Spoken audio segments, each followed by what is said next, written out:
Hey everyone, Tom here, and in this video we're going to be looking at the top 4 reasons why your leaf blower will be leaking gas.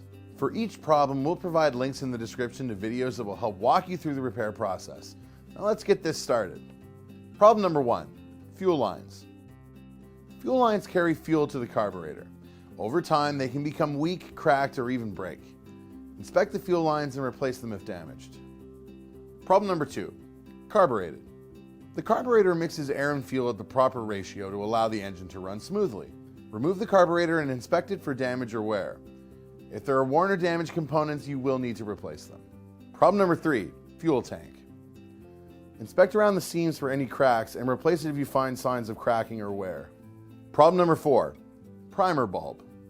The primer bulb is used to pump fuel into the carburetor, making it easier to start. Over time, the bulb can wear out from use and constant exposure to fuel. If it's damaged, you will have to replace it. Thanks for watching.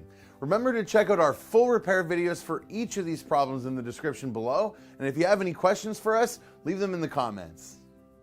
Don't forget to subscribe for more videos to help you finish the job.